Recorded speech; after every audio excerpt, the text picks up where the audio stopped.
You ever felt like you were stuck in a place that didn't make any sense? A mysterious bus, enigmatic rhythms, and laughter echoing in the night. A desperate escape and a decision that could change everything. So, dude, let me tell you how it all started. It was just another night. But something made the atmosphere feel strange, you know? I was at the bus station, waiting for that bus. It was pretty late, and the place was almost empty.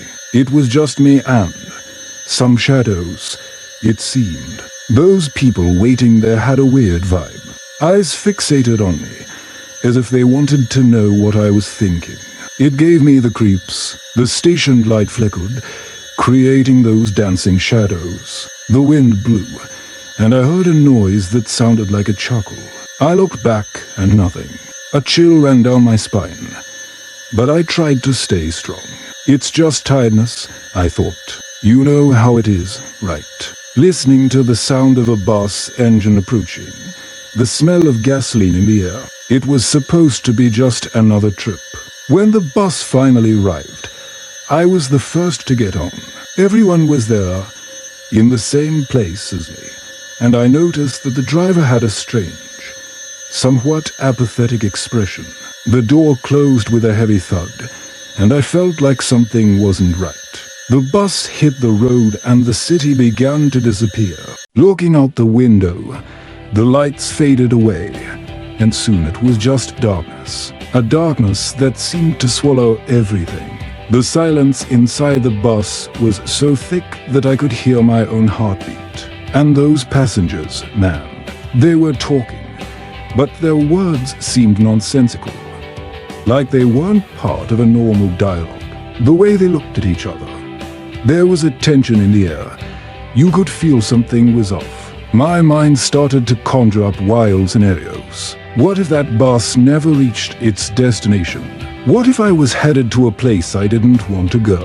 The air felt heavier with each passing second, and the lights on the bus began to flicker. A sense of panic started to grow inside me, as if I were in a horror movie. And suddenly things were about to get very, very bad. I couldn't stop looking at the passengers. A guy with a way too well-adjusted hat, a woman with a bizarre smile, and that other one who seemed a bit out of place. It was like everyone knew something I didn't, and the certainty of that only made me more restless. And, man, I didn't know yet, but this was just the first of many strange things that would happen on that trip. The darkness around me grew denser, and I realized that maybe this was the last time I would see anything other than that road. Something was about to change, and I was still on board. That tension kept rising, and I tried not to look round, but I couldn't help it. The bus kept moving forward, the road stretching out like a sea of darkness. Most of the passengers seemed normal at first glance, but there was something different. The hat guy kept looking out the window as if he was waiting for something to appear. The woman with the weird smile was whispering to herself, and with every word, my stomach twisted in knots. The bus lights flickered more and more, and the sound of the road, which should have been normal, sounded like a sinister echo. I looked at the driver, but she seemed like a stone, expressionless, not even blinking. A cold knot in my stomach made me wonder, what if we never arrive? But the trip had to end, right? Or maybe not. That thought left me uneasy. Suddenly, some things began to happen. One light went out and one of the passengers screamed, but quickly fell silent.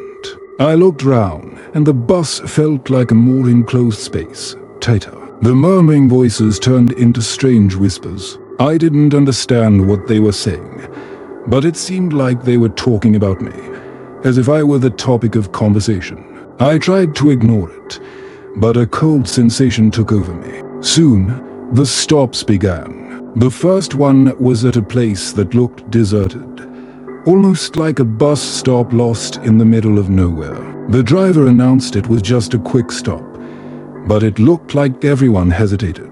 With a terrified yet curious glance, they exchanged looks. I didn't want to get out, But curiosity took over me. What was out there that made those people seem so nervous? The door creaked open, and a cold breeze swept in. The moonlight illuminated everything in a strange, almost magical way, but in a manner that dulled my instinct to run from there. All the passengers got out except me. I hid behind my seat, trying not to draw attention, listening to the conversation that had shifted from whispers to irritating laughter. It was as though they were waiting for something. In that moment, I heard a low, strange music coming from the road's depths. It was a song that sent shivers down my spine. The kind of music you don't hear just anywhere, you know? It wasn't normal. And what was creepier was that those passengers started walking toward the sound. That desperation took over me. I thought about running, but I was frozen. What if I stepped out and realized that something was terribly wrong? The idea of joining them gave me a cold knot. The bus was stuck in the middle of nowhere, and it felt like the trip had turned into a nightmare. Then, without warning, the bus door slammed shut, and I had no way to return. I was trapped inside that noisy, dirty machinery, and those laughs outside started turning into something deeper and more menacing. I was already sweating, and the feeling that I had made a big mistake began to consume me. What was happening? What did those passengers really want? That closed door left me in a desperate situation. The silence inside the bus now felt even heavier. Hearing the laughter and music from outside, my mind raced. What should I do? I thought about jumping out the window, but I knew it wouldn't solve anything. I was stuck in a place that already felt like a horror film, and I was the idiot who decided to board. As I looked out the window, I saw a shadow pass near the bus. It wasn't just a passenger. The figure seemed different, almost like it had a strange aura around it. I looked back, hoping someone would use common sense and ask what was happening. But no, they were all out there, as if they were hypnotized, completely oblivious to the chaos that throbbed in the air. The music began to get louder, the laughter multiplying as if a malevolent spirit had taken control of the group. I could see, more clearly, that the passengers were dancing in a way that wasn't normal. Man, it was almost as if they were performing a ritual.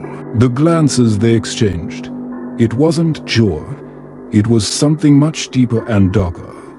And I was just a few meters away from that macabre scene. I tried to make noise, banging on the seats, shouting, but it was like my voice didn't reach anyone. They were completely absorbed and didn't hear me. The bus was in an unbearable state of tension, and I just wanted out of there. I knew I had to act, so I slowly stood up, like in a suspense movie, trying not to make a sound. Just as I took a step, I heard a loud bang. The bus door was slammed shut, and the driver stared at me with those empty, cold eyes. The feeling I had was that she wasn't there to drive, but to watch. I recoiled in sheer terror. My heart raced, and the adrenaline made me think I needed to run. I decided I wouldn't stay there another second. I waved where I was, pressed the emergency button to try to open the door, but nothing happened. It was as if everything was out of order, as if even the electricity was trapped in that strange atmosphere, and the music outside just kept getting louder, more inviting, like a hypnotic chant pulling me out. With panic rising, I noticed some passengers were already coming back, and they didn't seem human. Their faces were distorted, as if the dance had affected not just their bodies but their souls too. One of them, that hat guy, when he turned round, his eyes were completely dark, as if nothing was inside. I froze, I couldn't move. The door opened slowly, and the laughter that echoed and filled the air sent a chill down my spine. It was as if that whole group had turned to me at once. I looked outside, to that endless desert on the other side, and the only thing I could think was, you better run, or you'll be the next to dance. And there I was, trapped in a bus with passengers who were no longer anything but shadows, and the feeling that this journey was just the beginning of something much darker hung in the air. What was about to happen? I only knew that if I wanted to live, I would have to face that terror head-on. The air was charged, and the feeling that I was about to become part of that macabre dance paralyzed me. The open door looked at me like an invitation, but also a trap. I had to decide, and the pressure was mounting with each second. If I stayed, I'd probably end up just like those passengers. And if I ran, what was out there? Questions spiraled in my mind. But there was no time to think. With a dose of courage, or desperation, who knows, I threw myself out of the bus. The ground was cold, and the music pulsed in my ears like a maddened drum. I looked back and saw them still staring at me, as if they were waiting for me to dance to. There was a knot in my stomach, but the adrenaline spoke loud, and I started to run. I just kept moving forward, without looking back. The desert was much less intense than I imagined. It was just an endless road and a few dunes. The sound of the music grew fainter, but the laughter seemed to echo in my head. You shouldn't have stepped out, I thought to myself, but I had to get away from all that madness. As I ran, I saw the darkness dissipating a bit ahead of me. A small light was blinking in the distance. A gas station, perhaps. I headed toward it, ignoring everything round me. My heart was still racing, and I felt with each step I took away from that bus, I was better off. When I got closer to the light, I realized it was a sort of gas station, all lit up and seemingly abandoned. I looked back, and the bus had vanished into the darkness. I took a deep breath, thinking maybe I was safe now. I opened the door to the store, and the sound of the bell echoed. It was a place full of dusty things, but everything seemed intact. That's when I heard a noise. There was someone inside. A guy was facing away from me, looking at the shelf, and when he turned, I saw he had a very strange look, almost as if he knew exactly what had happened to me. He smiled, but it was that kind of smile that sends chills down your spine. "You just arrived too, huh?" he asked, and, man, I don't know why, but the way he spoke made me even more nervous. Arrived? No, I was on the bus and needed to get out, I replied, trying to appear calm, but my voice came out almost as a whisper. He laughed again, and at that moment, the atmosphere in the place shifted. I could feel something wasn't right. Other bus, always bringing the curious ones, isn't it? He started to walk closer, not knowing what to do. I looked round for an exit. At one point, I thought that escaping had been the best idea, but I wasn't sure if that place was any safer. The guy seemed to understand what I was thinking. You can't escape what's out there. Those who dance always come back, you know. He winked, and the feeling of despair tightened even more. I diverted my gaze and thought about running again. What did he mean by those who dance? My mind was racing 1,000 miles an hour. I looked at the door. The road was still lit up, but panic grew. What was waiting for me out there? I didn't know whether to stay or run again. The weight of the situation was becoming unbearable. "Have you thought about fate, friend?" he asked, with a relaxed tone, but filled with a darkness I couldn't decipher. Before I could respond, a light flickered, and I heard the music again, much louder now. That music that made me uneasy. The guy started to laugh again, and I realized that time was running out. I had to decide quickly what to do. The music became unbearably loud. It was like it was dancing in my head, and the guy's laughter, mixed with the beat, left me in a panic. I looked at him, trying to understand what was happening. He seemed so calm there, while I felt trapped in a nightmare. I needed to get out of that store, but the idea of going back to that dark road sent shivers down my spine. All I could think was, now what? What to do? While the guy took a step toward me, I realized he wasn't just strangely calm. He seemed to be enjoying my distress, and that made me even more nervous. The light outside flickered, and the feeling that everything was working against me only intensified. I decided, in a moment of heat, that I wouldn't stay there another second. I turned my back on the guy and ran out the door, flinging it open. The cold air of that night hit my face and shocked me. The station was almost deserted, but at least there were no dancing shadows. I looked left and right. The road stretched out into directions, using the same light from the headlights, but one path seemed brighter, so I headed toward that light. As I ran, I could hear the music growing, and the laughter seemed to come from all sides. Desperation tightened and made me want to run faster. I looked back, and the guy was still standing in the doorway of the store, watching me with that bizarre smile.